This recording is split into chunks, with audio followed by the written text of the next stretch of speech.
How you guys doing? Just wanted to go over a few things for my Xmaxx rebuild. I originally got this used and my plan was not to tear it all down right away and rebuild it, but some things happened, and this last time I went in to just go do a couple of diffs. I got to where I got through it and I couldn't stand it, so I had to go through and do what I had originally planned because the diffs looked so bad and all of them they just looked really bad.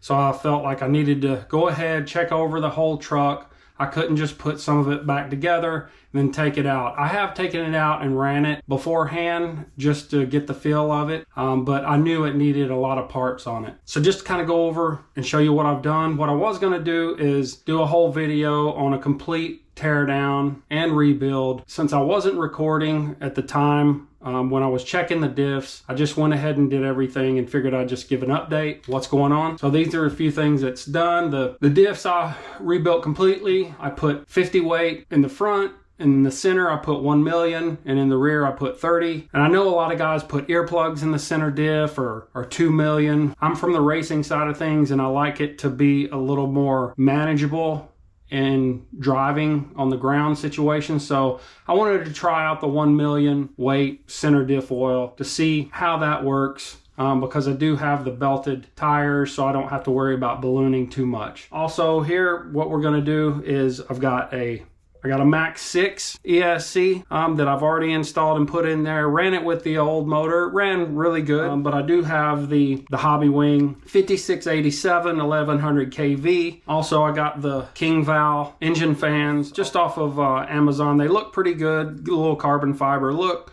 Got a heat sink on the outside that fits really well over the Hobby Wing engine. I've also got the Bauhaus motor mount to put in here that's got bottom support on it also. I know that's really important with these bigger motors to be able to support the whole motor. In the front shocks, I have 45 weight. In the rear shocks, I have 50. Also went around, put the flush mount hinge pins in. So I went through, put stainless hardware, put brand new bearings in it all. Got these are really nice batteries, but they're pretty economical. They're not on the low side of the batteries, but they're not the highest price. But in my opinion, the best batteries out there. If you do a little research, battery companies lie to you. They just do. This company makes themselves really transparent. It's the SMC high cycle life, high performance, got the 9500 milliamp, 150C rated discharge. When I had it all apart, I did the front bulkhead, the modification. I bought a set of the sledgehammer, the belted tires. Main thing, I want them to hold up and not blow up. All this is paired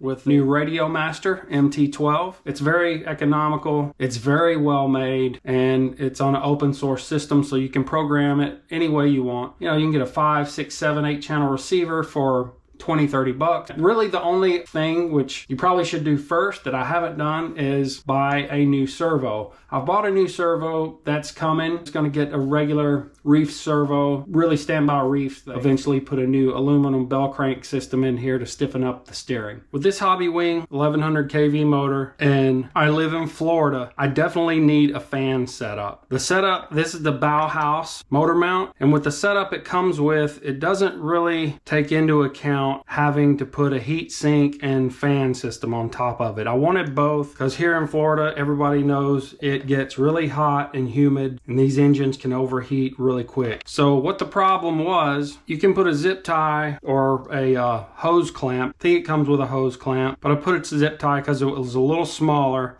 and I had to do a little less trimming. So right here, this sticks out. And what that did was not enable me to fit this all the way flush. So, and I wanna do this motor mount because this one allows you to keep the weight as low as possible. So what I did, I just notched it out right here with a Dremel. If you're gonna do this, be real careful, take your time because you don't wanna cut too much out. It is cutting into the chassis, but this is not gonna, weaken the chassis, I don't believe in any point. And also, I know a lot of people bag on Traxxas, and I'm not a big fan of all their proprietary things, and I think that might be why most people get a little irritated with them. But their stuff is really good. Their stuff is solid. All their plastics is good. Everything goes together really well. So I know all the veterans know this, but any of you younger guys or people just getting started out, whenever you have screws going into metal, you definitely want to do Loctite. What I use, just from my experience, I mix about 50-50 of the blue and the red Loctite, which the blue is the medium grip and the red is the strongest grip. And I also like to buy these little dispensers on Amazon. I can just fill up with anything. They have the little metal tip at the top. They come in very handy for RC stuff. When I get any new kit or I'm rebuilding anything, the hardware is fairly cheap, the stainless hardware. I always like to put stainless hardware in replace of all the regular screws, because this will keep everything from rusting and getting like these rust spots everywhere.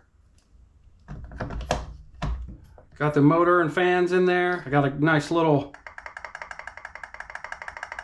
mesh going. Want to get everything hooked back up. I feel like it's going to be one of my favorite RCs to run. It's just so big, so powerful, it's fun. All right, you guys, again, thank you. If you've stuck around, thanks for sticking with me. Some of this stuff is beginner stuff, but I feel like we do this in the hobby for some beginners, because some of these younger kids coming up, they might not know, you know, just the basics of getting into this, and this helps them get something going. And what we really all need is to grow the hobby and get the kids into the hobby so they don't get discouraged with it. And hopefully all of our videos out there on YouTube will grow the hobby and make more people and more kids want to come into it. It's a really great hobby, and I love this. Like I said, I've been doing it for 30 years. And I'm gonna do it until I can't do it anymore. It's good for us old guys too. All right, thank you guys for watching, and peace.